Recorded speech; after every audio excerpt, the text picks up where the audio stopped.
you. Hello, viewer. We love you, one viewer. It is our episode of the Spoiler Room once again. I'm joined by a great crew here in the room tonight. And tonight we're going to be talking about mythology films. Yes, not just Roman and Greek, though Hollywood make you think that's the only mythology out there. There's a lot of others as well, and we're going to talk about some of our favorites or not so favorite mythology films tonight. And in the room, let's start off. We have a number of return members. One of them is the filmmaker himself, Cole Meredith. Cole, how are you tonight, sir? Excellent. Awesome. Great to have you in the room again. Sorry you missed out last week. How you feeling? You feeling better? Yeah, I am. It was trying to get magic hour, running around, and slashed my knee open like a razor on a metal fence. It hurts, but yeah. I'm all right now. Awesome. Right. And I didn't great drop to hear. The camera, so that's that's the important part. No matter what happens, just don't drop the camera. Yes. And I got the shot, too. And you got the shot. Oh, that's even better. There you go. Yeah. And we're also joined again by the Spoiler Room diva herself, Dawn. Oh, thank you. Sorry, Glenn. I know you wanted to be the diva, Glenn. You'll always be the diva to me, Glenn. We already got love going on in the Spoiler Room tonight. How you doing, Dawn? Pretty good. Good to hear. Good to hear. And yes, the BF guy himself, the man with the very large sword this evening to intimidate us. One sword to intimidate us all, waving it in front of our face, Mr. Glenn Bittner. How are you tonight, sir? I'm doing pretty damn good. Awesome. Glad to have you and your sword here with us. If it starts singing, though, you may want to put it in the other room. Speaking of singing, so we also have Mr. Scott Davis in the house. How are you tonight, sir? Oh, you have an axe. That's great. Yes. But yes, Glenn's sword is big. I'm alive. I was been sick for about a month, and I still kind of am, but I'm at least able to speak now, so that's kind of cool. Well, we're glad you're alive and here with us in the Spoiler Room tonight. And we also have a new person in the Spoiler Room, someone who's watched our show a few times. We've got him on tonight to join our conversation about mythology films. Tevya, how are you tonight? Oh, I'm good. Good to hear. Good to hear. So we're going to talk some mythology films. We got Hercules, the second Hercules film this year to be released, this time starring The Rock. I haven't seen it yet. Don't know if I'm going to go see it. Maybe $5 Tuesday. But it got me thinking about mythology films, so I wanted to toss this Spoiler Room together and just talk about some of our favorite mythology films out there that some people may not even realize are mythology films. So I asked, but before we get into that, we're going to do some headlines. We haven't done headlines in a while. And the first one, I think not everyone here has watched it, but I believe at least Mr. Scott Davis has. So if people do not mind, we're going to just talk a little bit about the 50 Shades of Grey trailer that came onto the internet, I believe it was today. Nice choice of words. 50 Shades of Grey, yes. A very... came all over the internet. Yep. Don't get sick again, Scott. Yeah, don't get shit now. Very popular fan fiction turned novel, 3 novels in fact. Very sexual in nature book that was very popular, especially among women demographic. And they decided to make it into a movie, which surprised me. Not only surprised me they made it into a movie, into a widescreen, wide release movie, just due to the subject matter that is usually avoided by Hollywood. So I saw the trailer, and it's got this really epic music, but if you take away the music, the scenes to it seem to me rather lame. Now I know I'm not the choice demographic for it and have not read the books, but I don't know, up until the last 30 seconds of that trailer, Scott, I just was not impressed. What about you? You were impressed by the last third? No. Well, first of all, the hilarious thing is that the music, and I suck so bad at popular music that I don't know if Beyonce was the original person who sang this or not, but it's like a soulful, like haunting version of that. We're all going crazy right now. That song, but it's done like really slow and soulful. And dark, and it's this thing. The book is so awful. I mean, just the little bits and pieces. You know, if you hear something's a sensation, sometimes you just, like, curiosity says, I want to get figure it out. Yeah. I found it on. Yeah, I know. But I found it on a friend of mine's shelf, and I was like snickering, and so while she was in the I was paging through it, and I was just like giggling, like nonstop. And she said, "Oh, put that back. A friend gave that to me." I'm like, "Oh no, I can't because," and I'm quoting, "my inner goddess is all a quiver." It's this horrible. First of all, it's disturbing to me. Now, okay, I am like only starting to get like decent attitudes towards sex and stuff in my adult life because I was raised all religious and shit. But but it's really disturbing because I'm like so for like equal rights, and I think women are treated like crap in the workplace. I think that they need to get it, and then I see like a woman writes this fantasy stuff, and they actually done studies recently where this is a very common fantasy among women, that they are taken away from a life of any kind of responsibility and instead are basically owned, not just seen, but owned, like property of a rich guy. And I'm thinking, guys, we need to get beyond this stuff. I mean, you're supposed. It's hard enough trying to get equal rights for anybody, I can imagine, and we're still dealing with like the fantasy of, getting clubbed on the head and dragged back to the cave. As long as it's a rich guy's cave. I mean, that's how my wife married me. Actually, I wouldn't talk about the club. Yeah, you're wealthy.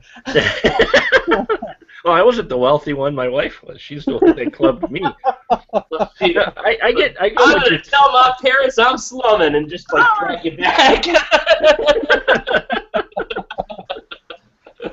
No, it's just the writing is terrible. It was fan fiction, as you said, and it started this whole new genre of like this. And I don't mind like S&M, B&D stuff if that's what floats your boat. Doesn't float mine. But I mean, this has like this other kind of element that there's another level. Be sensitive, but I find really unsavory. And on the plus side, it also looks like the acting's shitty. So. Yeah, the film in general just doesn't. There was a bunch of ladies at work who were watching it on their lunch break, and I was like, "Oh, you guys are watching the 50 Shades of Grey trailer," and they looked at it and they were like, "Oh, he doesn't look like how I imagined. He doesn't." And I'm like, "Wait till he takes his shirt off," and they joked like, "Oh yeah," and then he took his shirt off, and they're like, "Oh." So yes, those are the nipples that I was looking for. So, I don't know. I really think with this film, it's probably going to draw in the fans of the book, but anybody outside of fans of the book, based off of the trailer, I don't think 50 Shades of Grey is going to appeal to people who haven't watched unlike some other movies that may drag people in who haven't read the books, this one I definitely think is going to be one that really needs to will only be for the fan base, and I doubt it'll go past the first movie.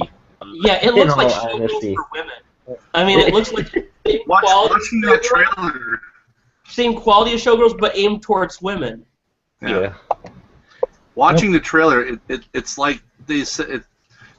I haven't read the book, but if like you said, it's gonna be their core audience people who read the book. Anyone that hasn't read the book is gonna watch the trailer and go, so it's a mashup of Working Girl and Eyes Wide Shut? Is that what's going on? Because with a little bit of tie me up, tie me out down mixed in for good measure, right? Yeah. The one film that was supposed to be really controversial, then everybody watched Tie Me Up and Tie Me Down and going, what controversy? You know?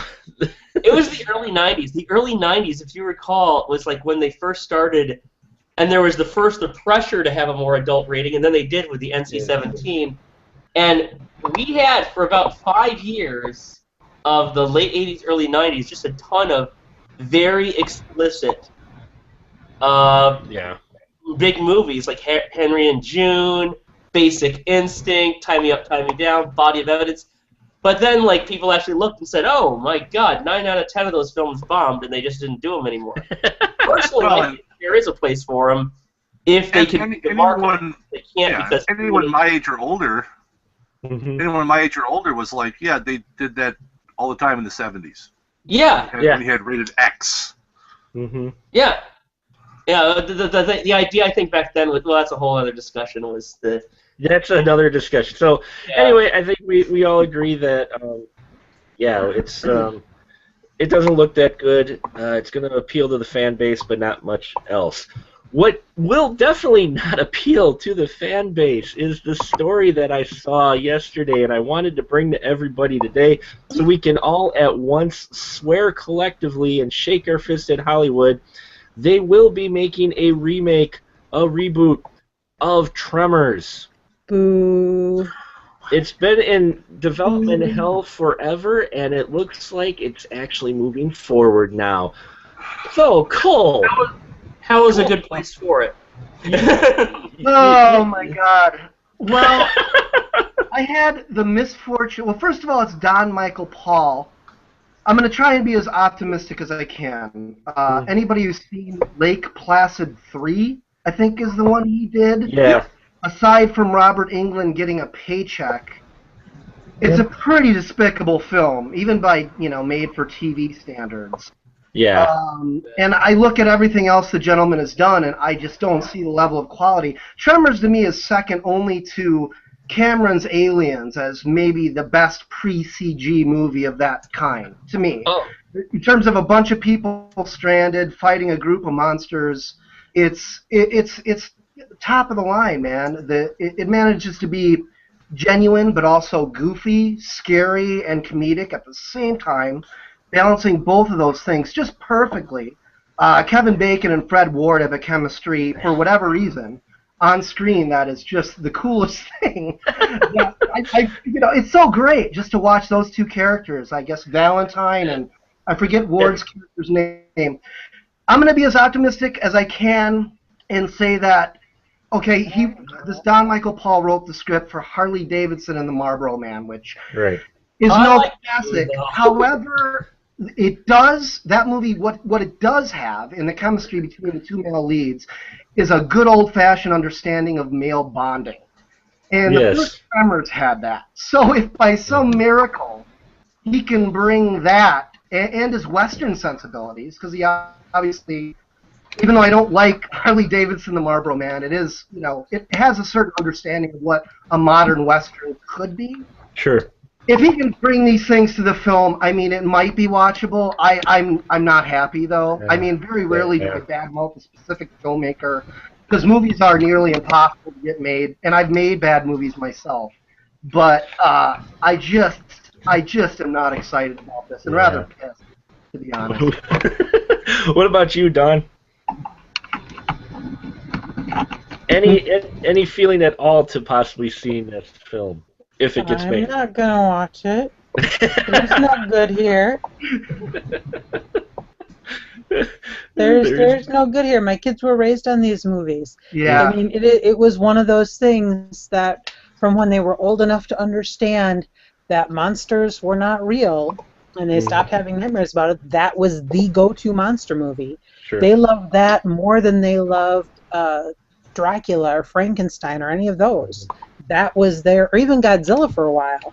Well, then, they discovered their love of Godzilla, which, as it should be. But still, that was their first love in creature features. Mm-hmm. And there's no good in rebooting this. No, I agree.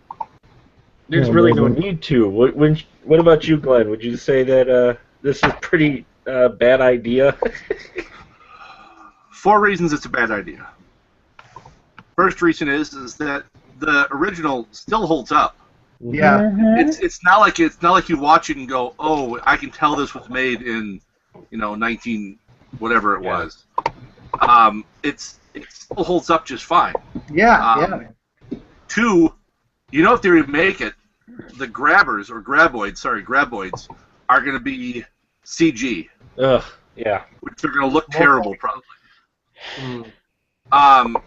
And 3, as Cole pointed out, I don't think they will match the chemistry that Fred that Ward they had that they had on screen.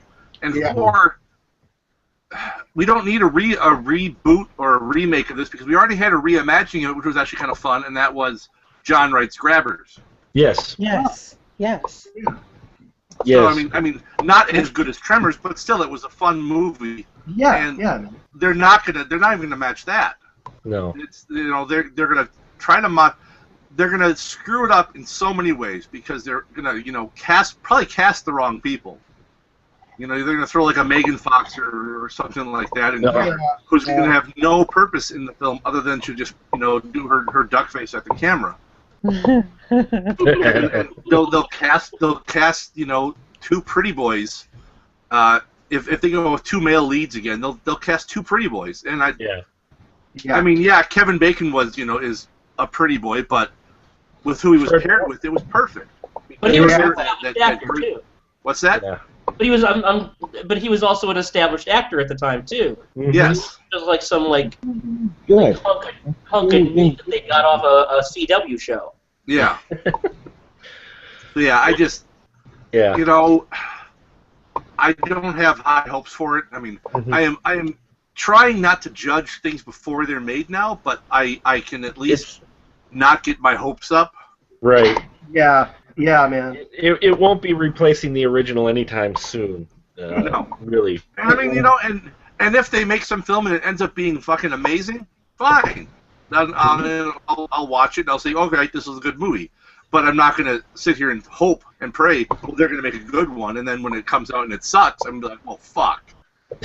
No, I'm not going through that. I don't expect anything out of it. Channing Tatum as Valentine, probably. Yeah. Oh, God. Oh, don't go there. Sorry. Scott, anything to really add? Yeah. Here's the thing. I'm sick and tired of reboots. We don't need no remake. Global guys didn't need a remake. Jack didn't start it. I'm sick and tired of the remake reboots. Hollywood, stop doing this to me, please. Bang. That's my reaction to the bullshit. That's what Tremors. I got the first Tremors I do at the end. I'm sorry, but I hear it's a cool classic. That movie didn't need to be remade. There's no point to it. That's my thoughts on this situation. Mm-hmm. Yep, I definitely agree. Agreed. Yeah, definitely. I think we're all in agreement that it is a cult classic. It doesn't need to be remade. Please, Hollywood, stop with the remakes, which they won't. But that's our headlines. Scott and I talked a bit about the trailers, so we'll let everyone else talk about the Tremors because I knew how everybody would feel about that one. So now let's get into our mythology films. Speaking of monster movies, for me, a lot of mythology films, they usually, when I was younger, were the Greek mythology ones or the Roman mythology ones. We had Jason and the Argonauts. We had basically Ray Harryhausen films.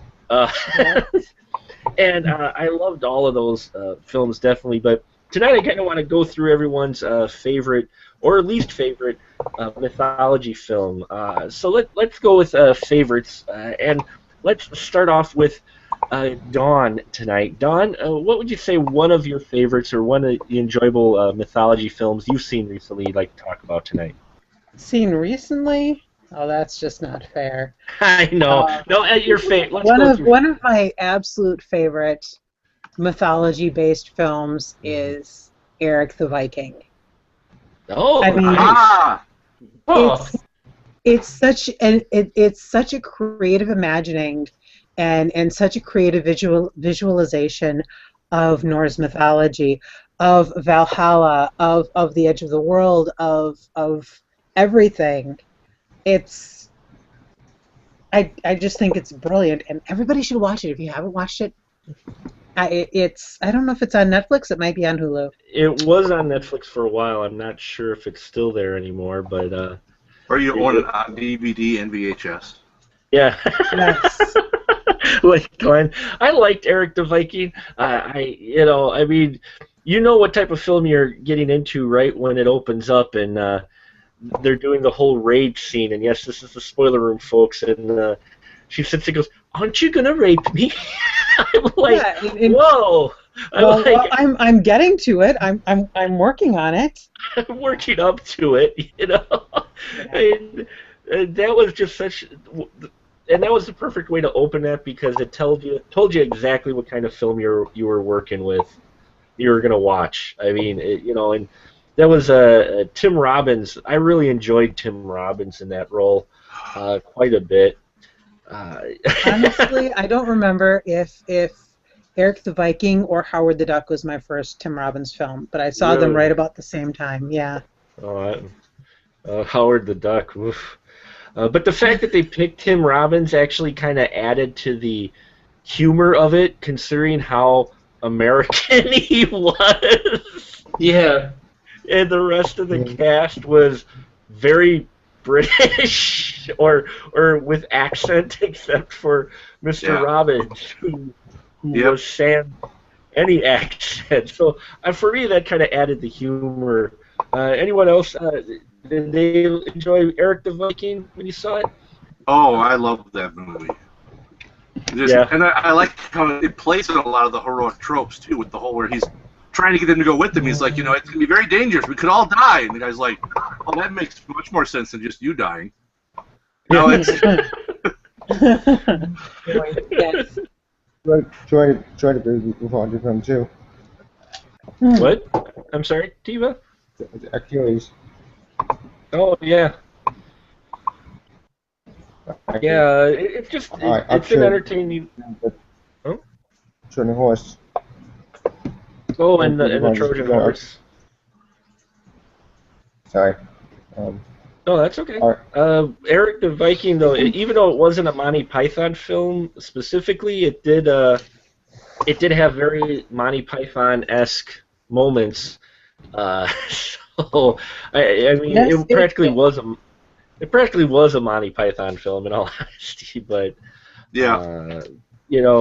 but I enjoy that. It's a fun movie. I think a lot of people should watch it. Definitely for kind of a humorous Norse mythology film. So that's a great pick there, Don. I really like that pick, and definitely an interesting one to be sure. Cole, what about you, sir? Did you have a favorite film? I think I know what favorite mythology film you're going to bring up. I do, man, and it's not very original, and it wreaks havoc on the original stories. But I really enjoy the original Clash of the Titans, man, because it has the feeling of mythology to me. It really does. I mean, when you go into Medusa's lair, man, you are in another world. You are transported. Every time I watch that sequence, every shot is perfect, man. That sequence is so tight. Every sequence in the movie, in particular the ones that involve, the creatures, but all the sequences. I mean, Harry Hamlin is obviously a tool, but like Schwarzenegger in Total Recall, he works perfect. He moves the story along, and Burgess Meredith, or Meredith, as he told my uncle we should pronounce our last name, is great in that movie. It manages to be goofy and still creep you out and have magic when it needs to. I love the owl. I know some people hate the owl. I love the owl. I really enjoy the film. The score, I forget who did the score. Lawrence Rosenthal? Yeah, Rosenthal did the score, yeah. I dig the score. The director, Desmond Davis, I don't think did much of anything else, man. Hit a home run with this. I really, really like the film. And I know it doesn't line up with the original stories, but it's pretty creative with the ideas, nonetheless. Freezing the Kraken with the Medusa's head, I think, is borderline brilliant. You know, I mean, it's a good film. I enjoy it. It transports me to another world, which is why I go to movies like that. You know. It's a mashup of the myths, is what it was. You know, Yeah. It's like if you shove all the mythology together in one world. That's what you get with the original Clash of the Titans. Yeah, I enjoy it. I watch it like 4 or 5 times a year, and it just doesn't feel dated to me. Even though you can see you can obviously tell it's miniature work and claymation now, but I love it. I just love it.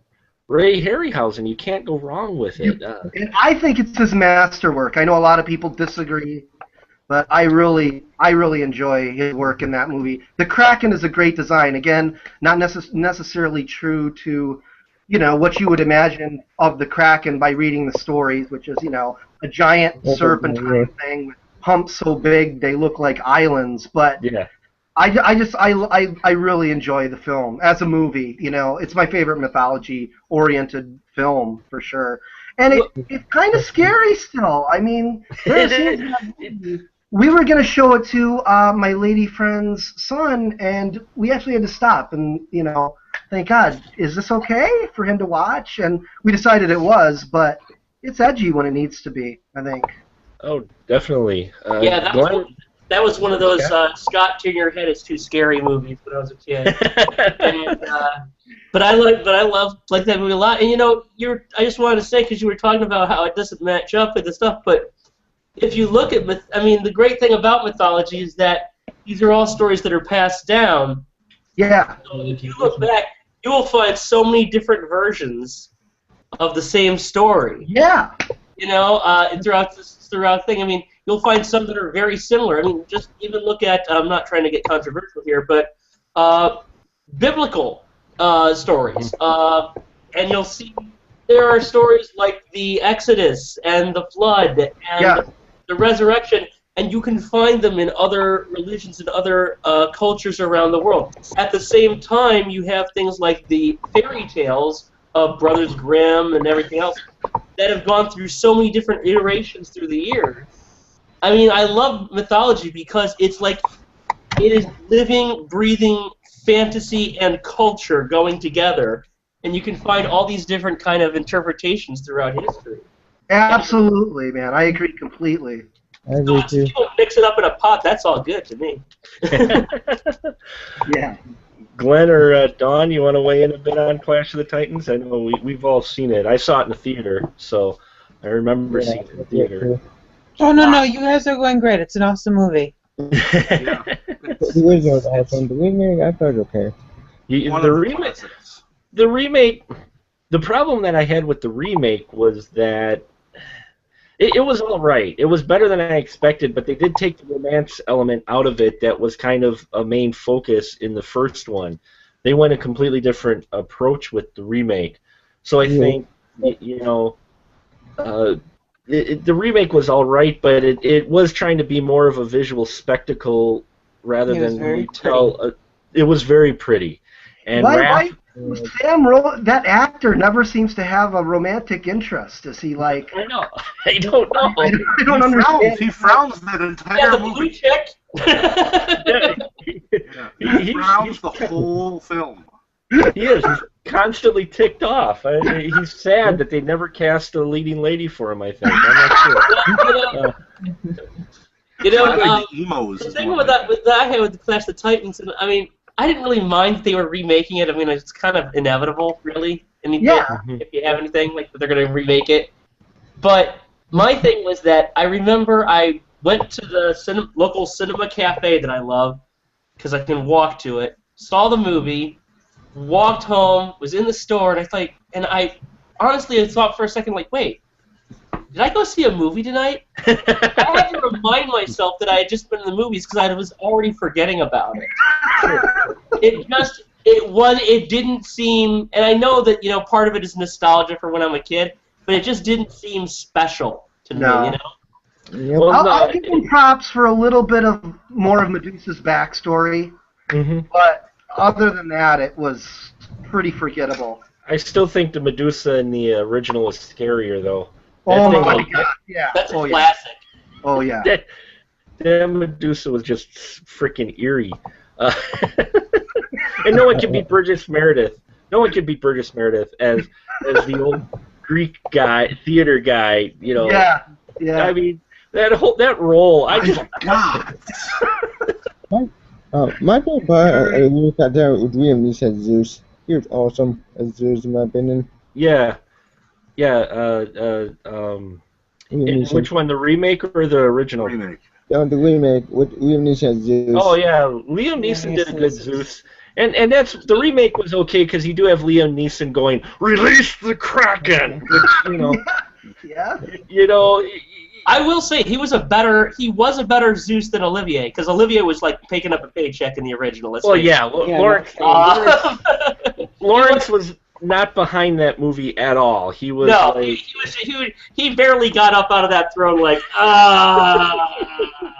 what do you want to say? Oh, Perseus there. Well, Liam Neeson did bring it. That's great for Zeus, though. That's perfect for Zeus. I think it works for Zeus. I think he was brilliant as Zeus. I like the kind of haughtiness he had. Yeah, man. There's the one thing when he punishes one when he wants her to give him your owl. She's like, wow. He goes, oh, yeah, that's right. It's my command, my wish. Zeus, bitch, do it. Who's the Zeus here? Hey, who's the Zeus here, man? Yeah, he did play it off well of how you wanted Zeus. And again, the gods were done more sparkly and flashy in the remake, and I did like the more basic look of them in the 80s. You know, just it seemed more natural for the gods because they don't need to impress one another by being all flashy. It's only when they go down to Earth that they put on the special glowy armor. You know, otherwise they're just hanging in their togas. So definitely an excellent choice there, Cole. I think we all agree that that Ray Harryhausen fest of a film is really a classic. And though the special effects do make it a little so fun that you can't look away from it. I mean, you gotta watch the whole story because you don't get the whole story played out to you right away. Everything's spelled out to you. You kind of gotta put some things together. And I really enjoyed that. So let's go with Teva or Tevya. How do you pronounce your name? I don't want to keep mispronouncing it. I'm horrible with names. Tevya, Tevy. Okay, Tevya. What about you? What did you have a favorite mythology film? I think my favorite mythology film in general is probably like Troy. And Troy. Quite the time you know. You may have kind of like it, and my favorite one is Greek mythology, so I love Greek mythology. It's my favorite all-time subject. And Wonder Woman, the anime movie, that's Greek mythology too. Which one? And my favorite god is Greek mythology, Poseidon. And I'm sorry, your mic was a little hard to hear. Which one? Sorry. It's okay. Which one's your favorite of all time? I don't have one. I don't have it all time. But I choose quite the time the original. Sure. Troy. Gladiator. That's Roman history. Oh, Troy's a really good movie. I actually enjoyed Troy. It was a lot better than I thought it was going to be. Even Orlando Bloom, you had him in there.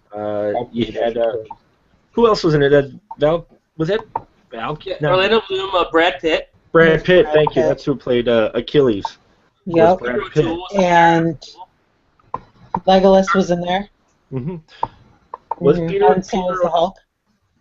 Yeah, yeah. So there's actually a lot of big. I like Troy. I thought Troy got a bum rap when it came out. A lot of people were trashing on it, and I honestly I liked it. I got it on Blu-ray. I like that movie. Well, there's a lot of eye candy in Troy. I mean, definitely. I like looking at it for sure. Oh, visually it's fantastic. I love those shots of those boats coming in. There's some of the camera work they do in there is fantastic. So Yeah, the sweeps over the city and everything that they had in there, you know. And I like Brad Pitt as Achilles. You know, I enjoyed his role in that film. I thought everybody did all right with the script they had. The thing is, there were a couple other, I think, Sand and Sandal films out at that time. There were tons. It was like 300, Alexander. Yeah. It seemed like they were just coming out. I don't know what the rush was or what the fad was. Heaven. Yeah, that's right. That's right. Well, they all kind of have the same idea at the same time, right? That's why we're getting our second Hercules movie this week. Yeah. Have you guys seen the other one? Oh my God. No one did. I saw Legend of Hercules, and now we can get to that when we get to worst mythology films. Understood. Wow. But Tevye, that is a great choice, Troy. I think it is a film that's kind of underrated and gets lost by a lot of people, and I think it's worth a rewatch just because it's not phenomenal, but it is enjoyable and a lot better than a lot of people I think made it out to be. Yeah. And part of the reason I think is because Brad Pitt was in it at the time and he wasn't exactly getting the greatest press, so just one of those things. And Legolas, that's the only problem I had with Orlando Bloom. He was a little too pretty for everybody else around. Everybody else in that movie looked gritty and dirty and just like you wanted him to. And then didn't he play one of the princes though? Yeah. So, of course they're gonna look like all like they do on the old coins. Yeah, that's true. That's true. He did look like his face belonged on a coin. That is true. Gwen, did you have any opinion on Troy at all, or? I mean, the only positive opinion I have is that I think Brad Pitt was the perfect casting for Achilles. Mm-hmm. You needed someone who had the right look and who could pull off the swagger. I mean, Achilles, greatest warrior ever. He has to have a swagger to him, and Brad Pitt pulled it off brilliantly. The rest of the movie, I'm kind of I'm not. No, it was okay. It wasn't grand. I thought it was an okay movie. It's not one I ever go back and watch. Not a phenomenal, but it's all right. I don't think it was as horrible as a number of people did. It was worth the single watch I gave it. Yeah. It's actually making me want to break out my Blu-ray and watch it again. No, I'm serious. I have it on Blu-ray, but I haven't watched it in about 4 or 5 years, and I want to see it again now. I liked it the first time. Cool. So we'll move on then. Thank you, Tevye. That's a good choice there in Troy. And Mr. Bittner, I know you got one that you got you pretty along. I actually have 6. But we'll start with Excalibur. Excalibur, there you go. 1981, John Boorman. Oh yeah. I think it is not just one of my favorite mythology movies. It's one of my favorite movies. You've got I forget his name now. It's Nigel Terry, I believe. Yep. Who is not a huge name to anyone outside of the UK for the most part, but he's been in tons of stuff. He's one of those, I guess, stalwart, British actors you see, and he's just in tons of things in the UK. He's been in a few things over here, like Fear.com, and nothing too glamorous over here. Then you've got smaller roles by a very young Liam Neeson, and looking the same as he does now, Patrick Stewart. the man's looked the same for 40 years, and it's just such a great telling. It's based off of it's Le Morte d'Arthur, which is one of the many Arthurian tales, and it actually follows the story fairly closely. Oh, and you have a very young Helen Mirren in this too. Yes, you can't forget Helen Mirren. Yeah. Yeah, and She was just hot. a fantastic. I'm sorry, but she was. Yeah. Helen Mirren wasn't she Morgana or something? Or Yeah, she's Morgana. Hot in that movie, man. Yeah. And it's just such a great sword and sorcery movie. It really, really is. And it sticks pretty close to the actual Le Morte d'Arthur. You know, as far as a lot of things, you know, play a lot of really fast and loose stuff, but this one stuck pretty close to the original tale. Sure. Yeah, it did. It's very an entertaining film. Shot well too, I think, and directed well. Yeah, and it's also one of those heroic stories where your hero, he dies. Yeah. Arthur dies. So if you didn't know that, now you do. He dies. You know, he doesn't live to be, you know, Sean Connery in First Night. You know, 70 years old. He dies well before that. So.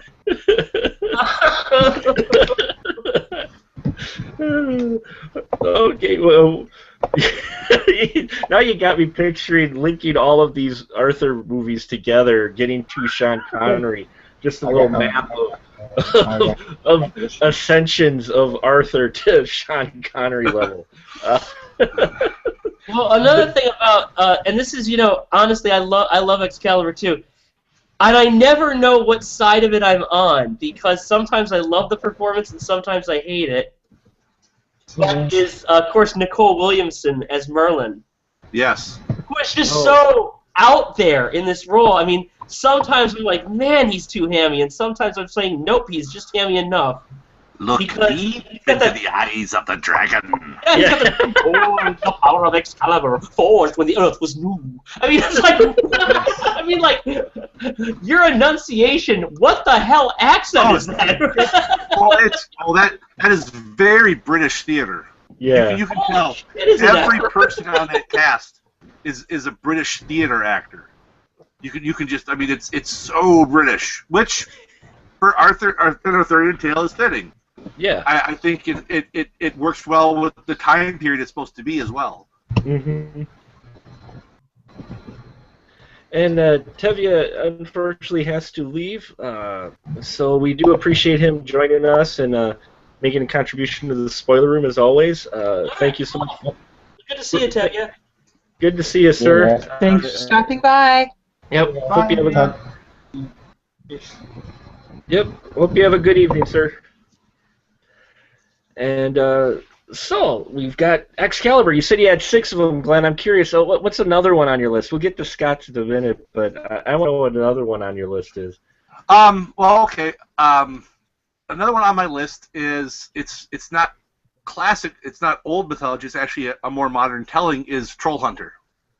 Oh, wow! Because the trolls in Troll Hunter, those are exactly as how trolls appear in the original Scandinavian mythology. You know, and it's just brilliant because it's I have never seen trolls like that in a film. I've only seen them in the books I read as a kid. So to see the actual real trolls as they were actually, and the way they did them, they match perfectly to the descriptions and even the drawings going back, you know, to the 1800s of what trolls looked like back then. Just beautifully done. And it's a fun movie too. Oh, Troll Hunter's a blast. I had too much fun. Definitely one of the most inventive found footage films. Yeah. Which I'm usually pretty critical about that whole subgenre, but that was really good. And creepy. Yeah. Yes. The one scene where it's all just black, but you can hear the bones crunching as they're eating the Christian. Oh, yeah. And rather funny. I like, they're like, what are you doing? Oh, I'm just spraying the blood of some Christian man. Yeah. Or those great little tropes on it, like that's a great choice, man. Wow, I didn't even think of that. I was talking with a friend of mine. I'll name drop him, Kevin Wetzler. He's trying to get a short film made, so hopefully it'll pull off as well as Glenn's did. Although Kickstarter's kind of rough these days on him. But I was talking with him about this movie, and he says, I was watching this movie, and since we don't in the States, we don't really get a lot of that folklore like they do out there in Norway and in Europe and all that stuff. But, you know, then you see, like, little bits like, why are we here? They're on a bridge. Yeah. The troll's gonna you know, it's like stuff like that. You know, where maybe the overseas they get it quicker. Right. For us, it, like, takes a few minutes to go, oh, yeah, okay. I guess I did know more about trolls than I thought. Yeah, Troll Hunter's an excellent choice, and I love the characters, and yeah, for found footage film, it's just hilarious. It almost felt like, you know, it was a sincere troll film, but they just underneath were, I think, poking just a little bit fun at the found footage films with it as well, you know, just because of the concept that they took. Not in a bad way at all, but just a little bit. I gotta feel like it was just a bit of satire of those films, which was done in a proper way. And folks, if you haven't seen Troll Hunter, wait till the Polish show up. I love the scene when the Polish show up. It just was great. Yeah, that film's a lot of fun. Good pick there, Glenn. I didn't even think of that for the Troll Hunters, but definitely. Why don't we move on then to Mr. Davis's choice? What do you have for a good mythology film that you really enjoy a lot? Well, I had to turn my light out here because it was bothering my eyes, but I'm going to turn it back on for a moment. Here, there we go. Okay, yep, high tech. Here we go. But you know, totally obvious choice. But even though it's not classic mythology, it invented a mythology of its own. Mm-hmm. Conan. Oh. Conan the Barbarian, the original. We'll let you have that one. We'll let you have that one I know, but here I have a reason because Robert E. Howard was inspired by all these great old stories and everything, and much like his another contemporary poet writer of the time, H.P. Lovecraft, they took those old things and they invented their own mythology, their own new things. And people have gone off on that because of that movie, we got all these other movies like Deathstalker, Barbarian Queen, and you know what? Even films that were dealing with kind of more D&D type things like Legend and all that stuff. 80s, we got a ton of that stuff. Mm-hmm. And while, you know, you can go back to certain things like, no offense, but like Excalibur and Clash of Titans, guys, Conan was huge. Remember that? So everybody was doing that. I have so many fantasy movies from that era that I was holding up these things. Do you know where I got it from? I just literally was on the way to the taping. I just went, just grabbed it off a shelf because I just had it handy. You had this is the uncut 4-hour version, by the way. 4-hour version of Yours World? This is the 3-hour and 45-minute version. It was originally a mini-series. That is insane. And I even, like, just recently, because you can't get it in the States, an official one, got Barbarian Master. Going to be watching that from, like, one of those gray market sites because naturally with everything else cool in the early 80s, the Italians said, yes, we can make 10 of those right now.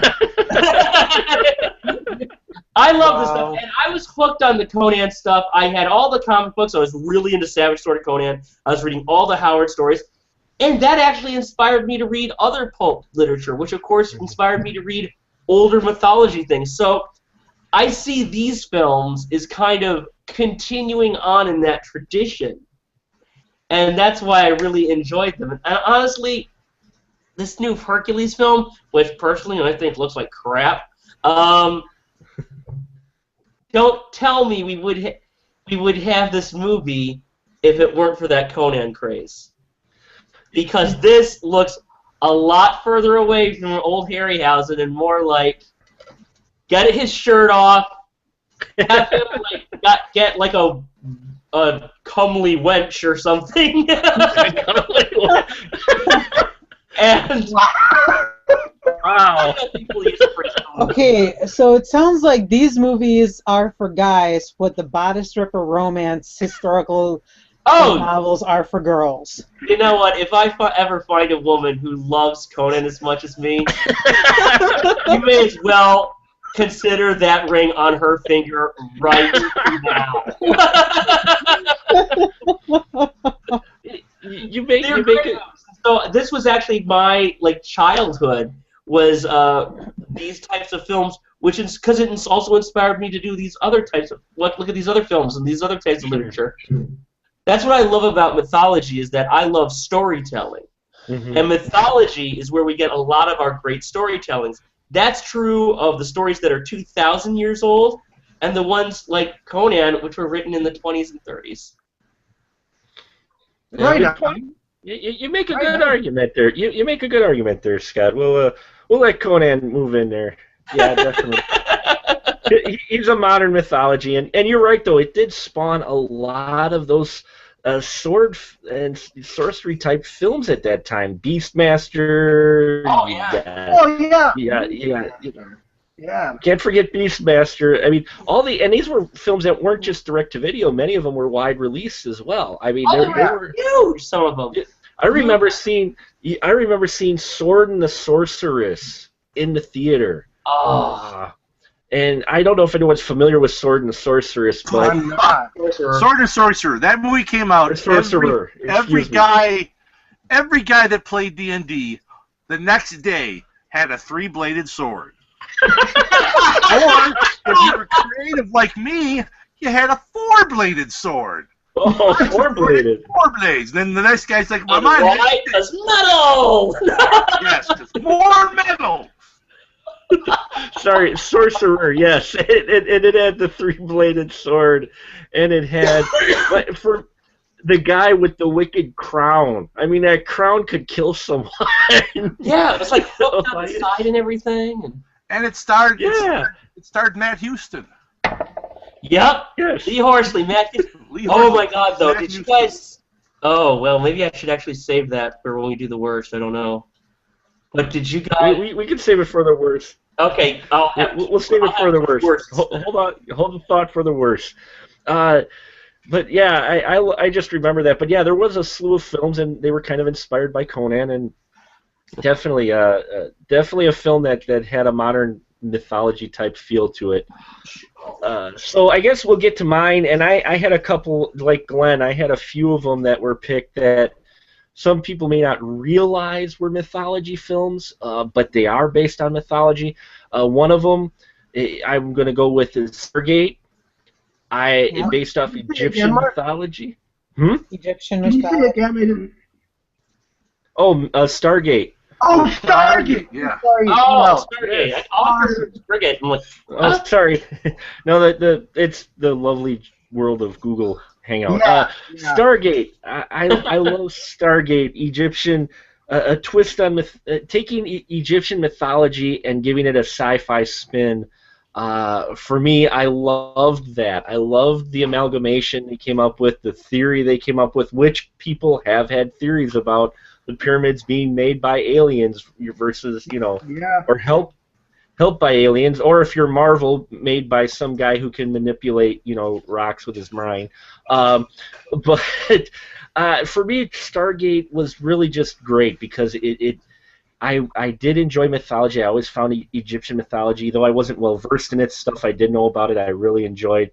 And it took sci-fi and put it together and really came up with a really fun story. A really plausible type of story you could get behind. Like, yeah, okay, I can see that. The stones were constellations, and these, and all of this, and the pyramids were built in honor of these aliens, and just the whole story behind it. Giving that mythology, Egyptian mythology, a bit of an interesting spin. I really enjoyed it, just quite a bit. It's the same thing with. It wasn't based on mythology, but it also had that element in Fifth Element, where they kind of combined the Egyptian stuff with sci-fi as well a little bit. But Stargate really just took it to a whole level you wouldn't expect.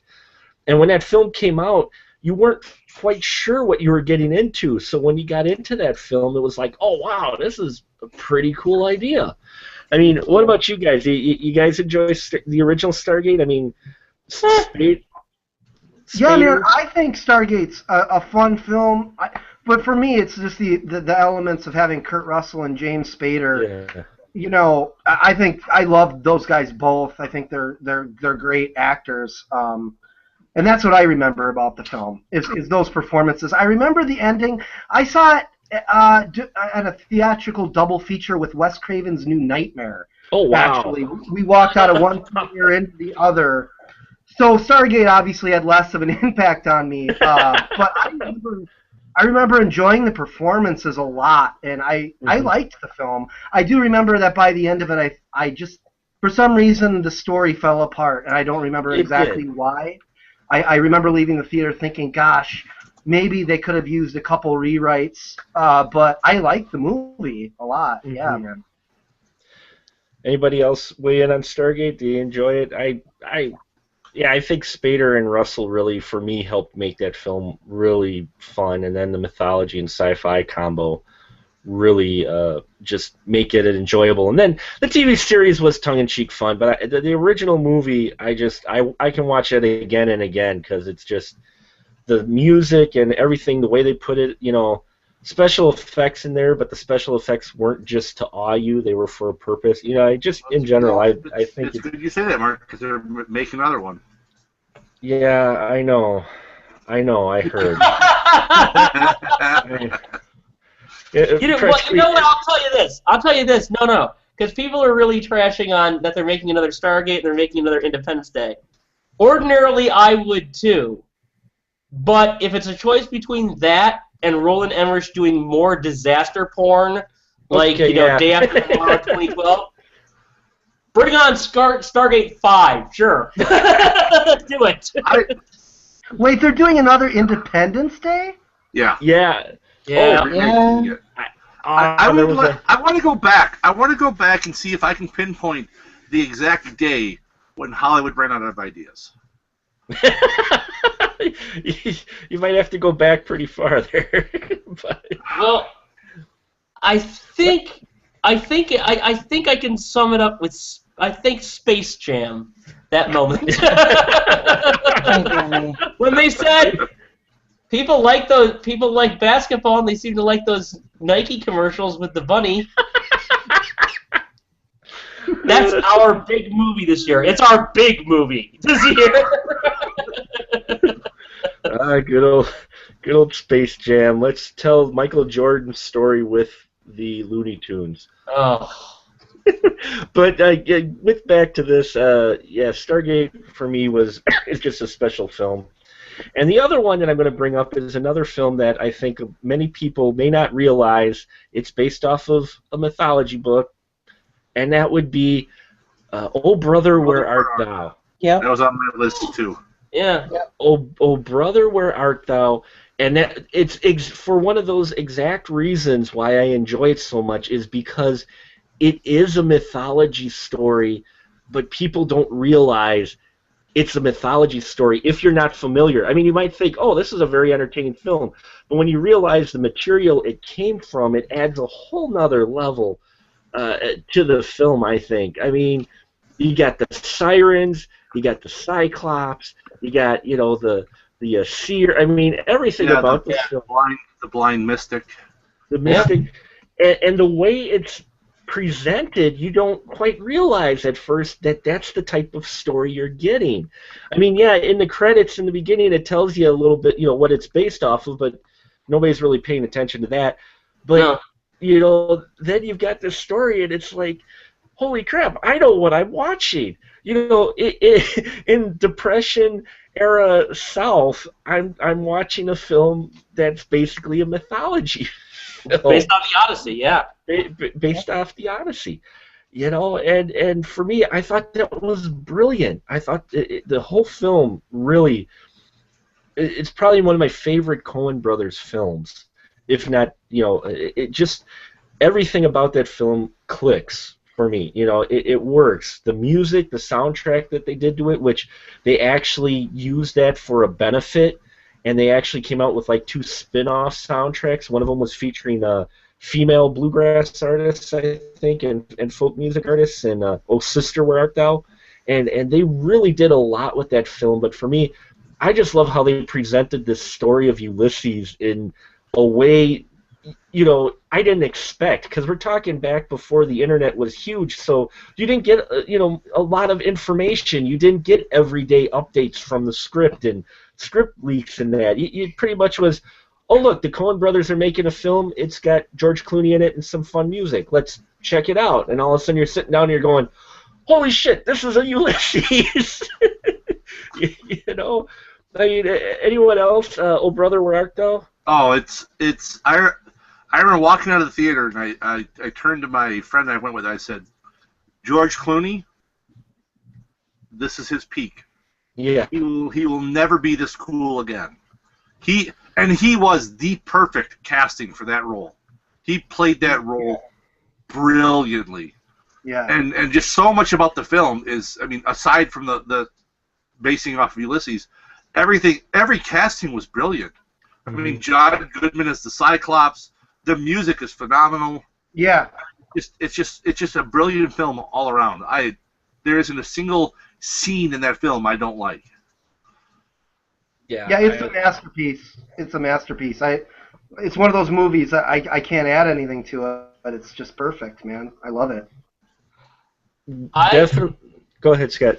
I was just going to say, I also love, when you talk about how it's the Odyssey again, and it's similar to a little bit of what I was saying before a bit, I guess, where it blends in also a little bit of American mythology. Now, because America, compared to like most, England and stuff, is a pretty new country. We don't have that going that far back. But you look at like obviously what is supposed to be the Robert Johnson thing about him selling his soul to the devil at the crossroads so he could play the guitar. Yes. That is like one of the quintessential bits of American mythology, which even Johnson basically took that and ran with it.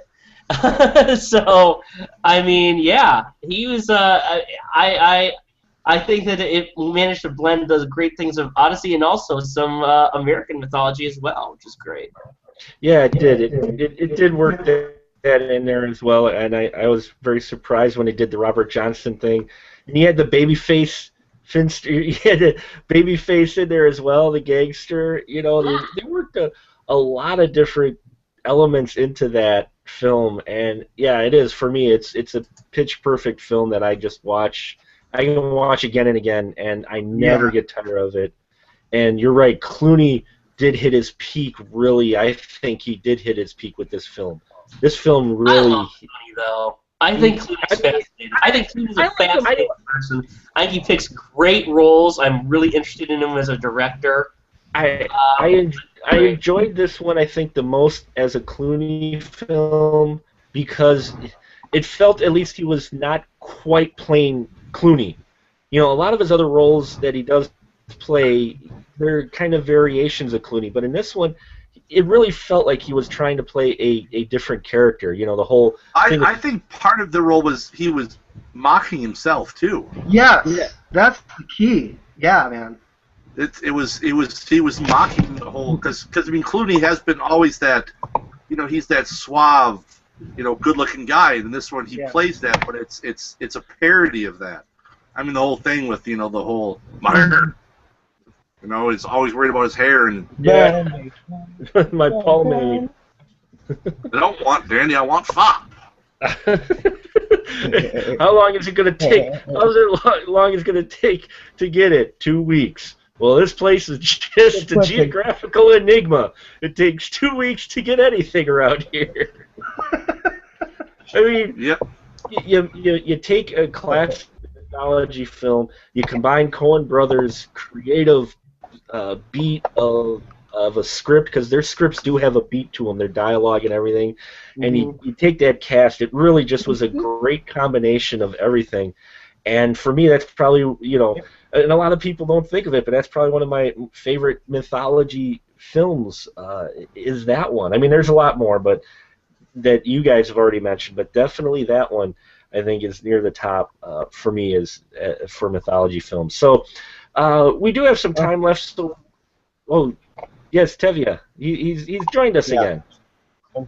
Yeah, sorry about the interruptions. That I had to go to bed. But here's the thing. I do know some mythology fan. I know like 300 and Immortals. Like 300, that's much Spartan mythology. And outside Greek mythology, there's also Spidey, like comics. Oh. Like comic mythology. A lot of people judge like superheroes are like the modern day Greek gods, or like Roman gods, or any other gods. Yeah. Yeah, absolutely, man. Totally. I think comic books are absolutely our modern mythology. Yeah. Yeah. I totally agree. That's a good point. And 300 was a good film. And 300 was a decent one as well, which was the Spartan mythology of 300 guys standing against Persians, which was historic, but it was embellished. But nonetheless, yeah, comic books definitely are. Just a little bit. Comic books are definitely our modern mythology, so that is a really great point, Tevye. Thanks. So we got a little... Oh, yeah. Yep, I see him. And so let's go real quick. If anyone... worst films. I've got mine, and it came out this year. Glenn, what was? Well, let's Tevye. What would be your worst mythology film? My worst mythology film. Probably my worst mythology by Percy Jackson. The first film I did see on demand, and I liked it.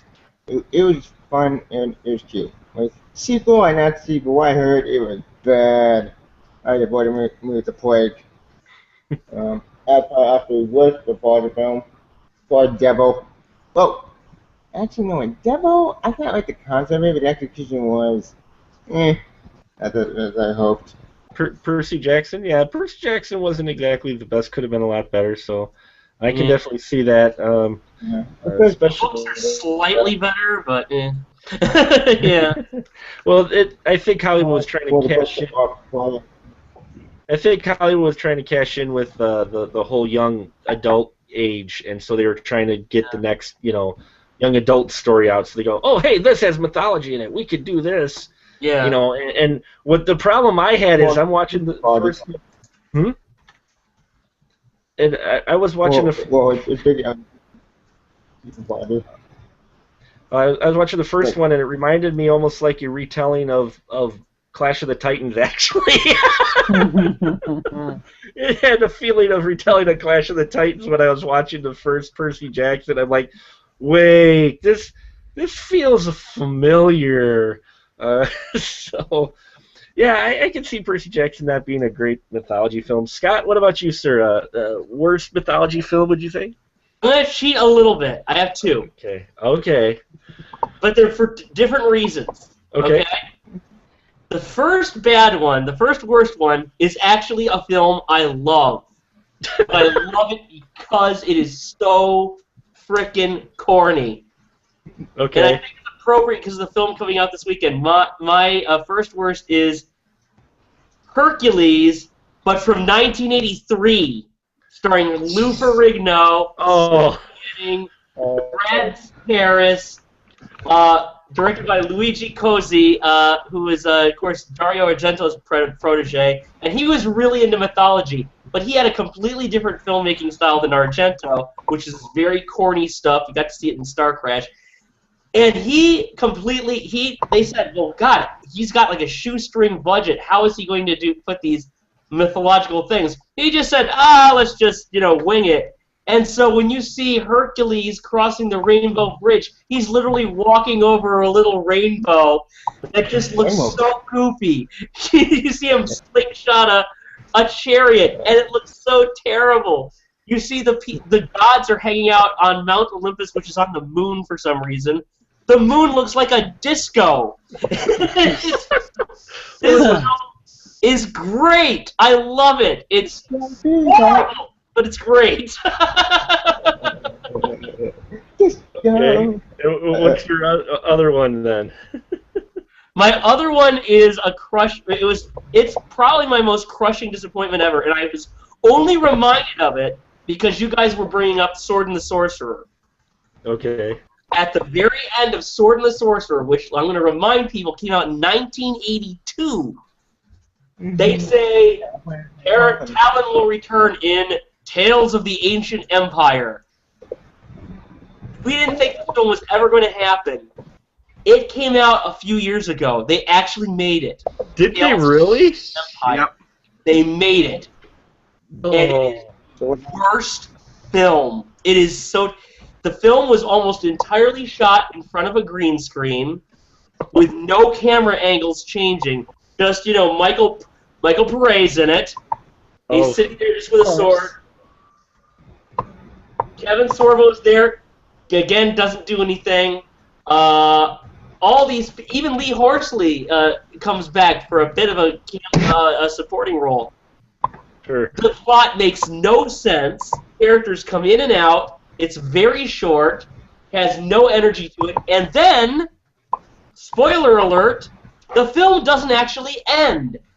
When they run out, they basically are about to charge into the main fortress, and a narrator comes in and says, and then they charged into the fortress and slayed all the people.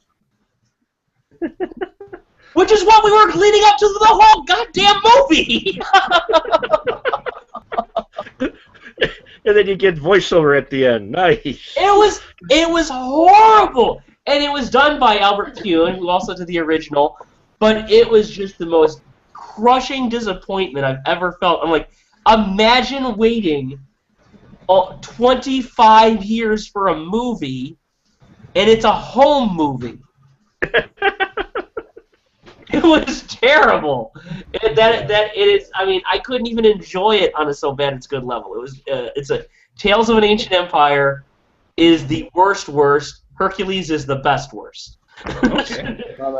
Good one, Don. What about you? Worst mythology film? You've got one, I'm sure. Water now. Is Dawn still with us?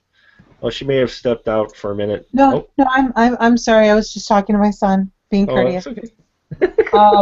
Worst movie. Okay, I've got two of them, and everybody's going to agree with the Immortals. I won't, but okay. Huh? Somebody say not that they're not going to agree with the Immortals was terrible? Okay, no, all right. Let me put it this way: it was terrible, but I enjoyed it. So, okay, yes, it was. It had terrible. good. Had some good qualities. I was entertained. Overall, it was not a good movie. Yeah, I will agree with that. Yes, okay. I was entertained, but yes, it wasn't a great film. But the one that was really, I was looking for so much more in it, and it just ended up being a pretty boy, sexy girl movie. Was Queen of the Damned. Oh, yeah. Yeah, that's a stinker. Yeah. A wretched film. That was awful, yeah. It was terrible. Poor and Vincent. like most people did when they were growing up in high school in the 90s and were like wanted to be all dark and moody. I was reading all those Anne Rice books. So they did a new Queen of the Damned. Fine, great, because I really was impressed by what they did with Interview with the Vampire. Queen of the Damned was the worst film that year. And not even the parts about the vampires, that's not even it.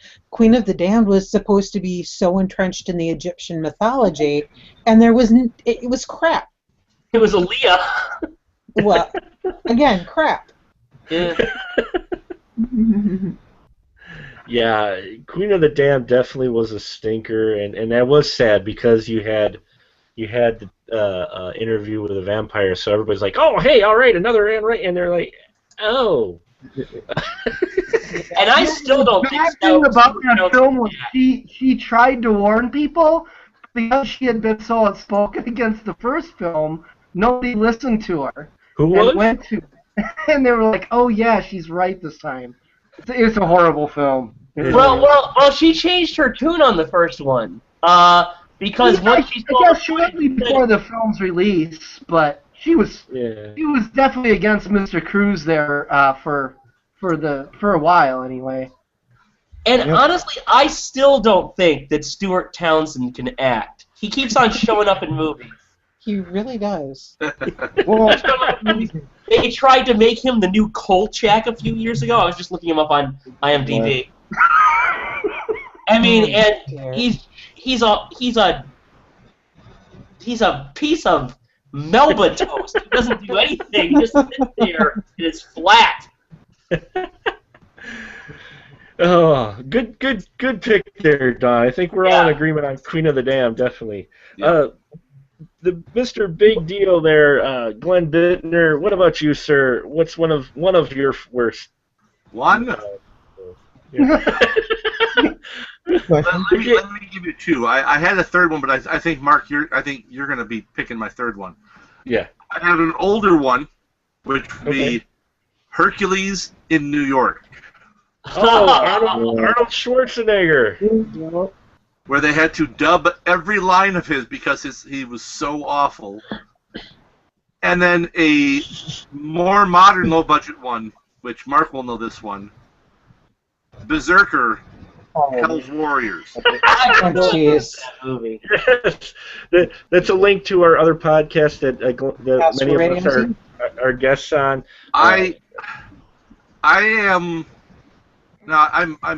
Norwegian partly through my mother's side, and I've always loved Norse mythology since I was a little kid. Norse mythology, it's, as far as I was concerned, it was way better than the Greek and the Roman, and the Egyptian.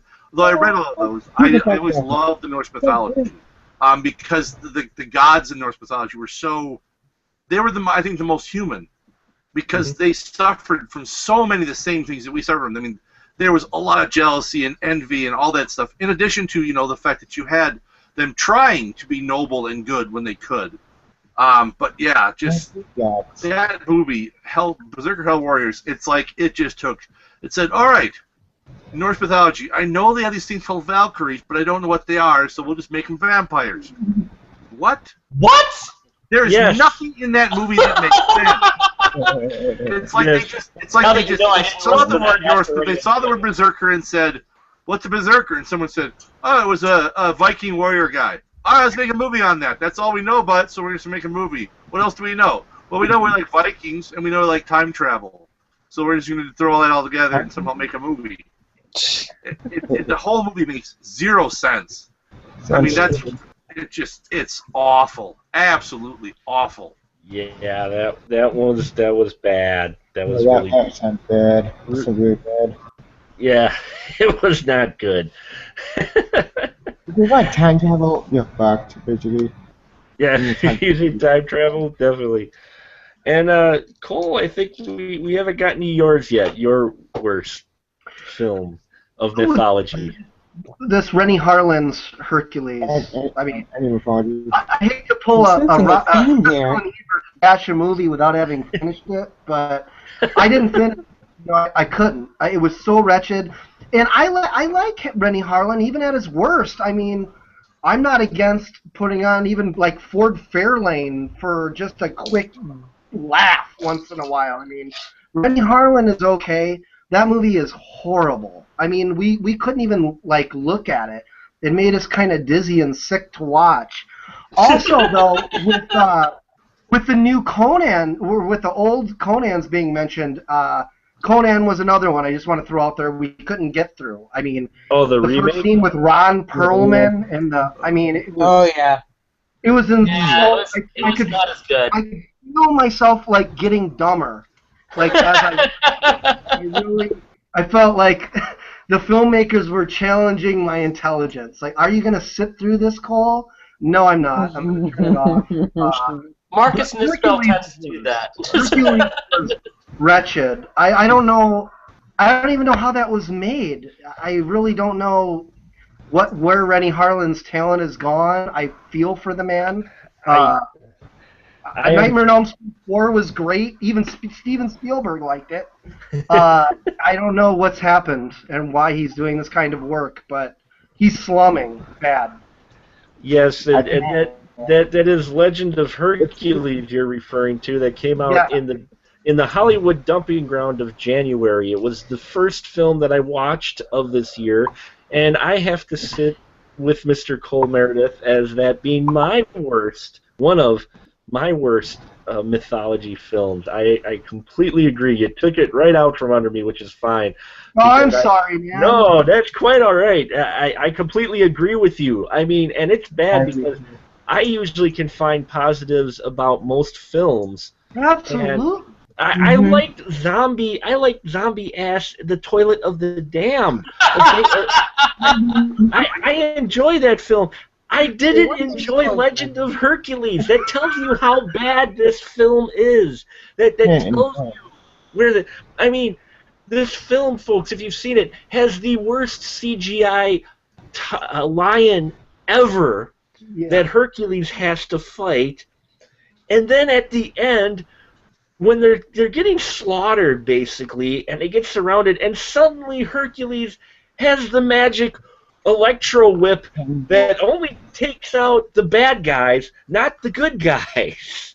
I mean, this film from start to finish is so bad. You can see why it was released in January. In all honesty, I can't even believe the studios released it at all.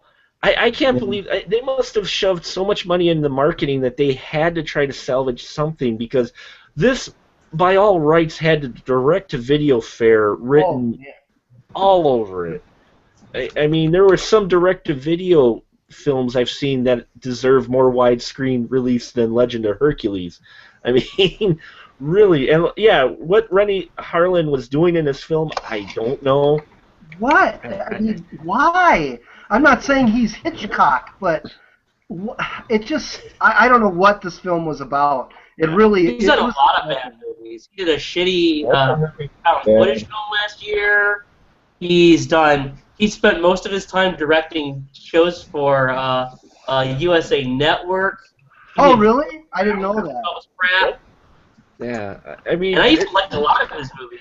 I don't like to really hate on films anymore. I did when I was younger. I don't like, but this film really was the film I felt like going to the box office and asking for my money back, because it's the first film I've ever really felt the need to do that with.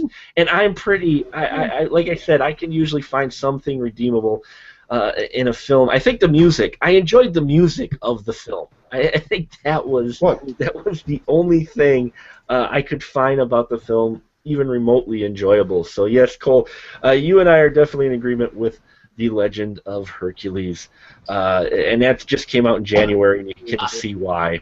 I just, I haven't seen the movie, and I know I recounted this on either another episode of Film Jerks or another episode of Astro Radio Z, which a lot of us are on.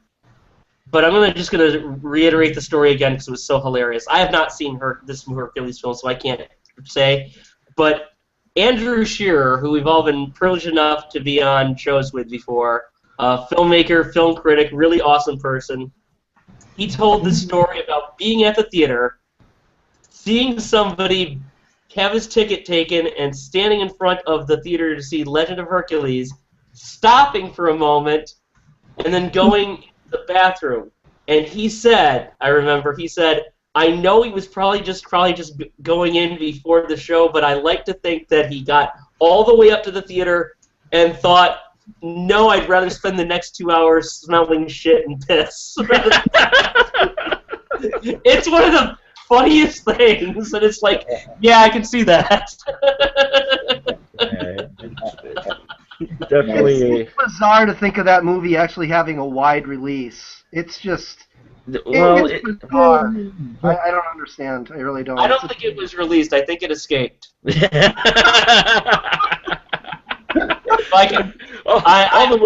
That's such an old joke that I don't even know who said it first, but I think it's like it though, man. I like it though. That and all the movie theaters torrented it. They didn't actually pay for it. They downloaded it for their digital theater. That's how Legend of Hercules got distributed. So, well, we're gonna wrap it up here, folks. I appreciate you always joining us here in the spoiler room, talking mythology films. I think everybody's got some great picks, some surprise picks. Let everyone out there know we are on Twitter now at Spoiler Room PDCS. So that's Spoiler Room Paul David Cat sucks. Dear. Short for podcast. Best I could come up with when I did it. But Spoiler Room PDCS is up there, and you can go on there, follow us. We'll put updates there as well. We're also on Facebook now. We have a Facebook page. You can go to Facebook/The Spoiler Room, catch up on all the updates. You want to be on The Spoiler Room, you can go there and you see what shows are coming up. And if you want to make a case to come on The Spoiler Room, we're happy to have you join the crew here for a night of discussion of films. I appreciate everyone joining us. Why don't we do some pimping, as Mr. Derek Carey would say. Cole, you first, sir. Where can they find your stuff at, sir? Shadows and Lovers at Facebook. Shadows and Lovers Productions is my production company. Not many likes yet, and I don't necessarily need them, but if you want to keep up with the new movie that's coming out, that's the best way. Also, I toy around on a little site called Horror Roar, which we just have fun, trying to keep the integrity and quality horror movies. And that's about where you can find me. And, if you want to be my friend, I'm just Cole Meredith on Facebook as well. I've realized paying for the internet site hasn't worked for me, so I canceled the shadowsandlovers.com, unfortunately. But you can find me on Facebook, definitely. More people go to Facebook now than web pages anyway. So Facebook and Google taking over the world. So awesome. Check his stuff out. You can find his link for his stuff on Special Mark Productions. Dawn, what about you? You can find me at intheaudience.net. Yes, go read her blog. Go read her blog. Very, very interesting reviews. Always entertaining, and I love her rating system. And speaking of reviews and filmmakers, we have a man who is both, Mr. Glenn Bittner. Pimp your stuff, sir. All right. You can find me on YouTube at the B Movie Bunker. You can also find that's for mostly my reviews. You can find my films and film stuff on Facebook, Naked Hobo Productions. And you can keep in touch with me on Twitter. I am at Naked Hobo. All right. Fantastic. Check that stuff out. Mr. Scott Davis, what about you, sir? Where can they find all your lovely material? My main show is sometimes I'm on these things, so you can probably just stalk me. But also, my main show that I do is I do a YouTube, it's a video web series called Mythology, and you can find that on Vimeo. I prefer Vimeo, but you can find it on Vimeo and YouTube. But Vimeo is the only one that has all the episodes. That's Mythology, MOVIOCRITY, and I've also started an audio podcast on Podomatic, so you can, and that's Cinema Obsession. You figure out how to spell it. That's cinemaobsession.podomatic.com. And I haven't been doing much in the last month because I've been sick. It's all going to pick up again, trust me, within the next couple weeks. So. Way to threaten us. That's a threat, yeah. Check out Mythology. Is a lot of fun. All that material from everybody here, always entertaining. Tevya, do you have a channel at all on YouTube at all? Yeah. Go to my YouTube channel at TevyaSmoker at stratview.com, and you can find me there. All right. Awesome. Well, I thank you, everybody, for joining us tonight. Again, as always, I appreciate you taking your time out of your schedules for this. It's a lot of fun. We got a lot of great things coming up on our Spoiler Room. We're going to be doing a Guardians of the Galaxy podcast soon. I've got a lot of people lined up who wanted to get into that, so that should be a lot of fun. Plus, we got some other things cooking. Again, go to Facebook, check out the Spoiler Room, give us a like there. Go on Twitter, follow us there so we can get some followers there.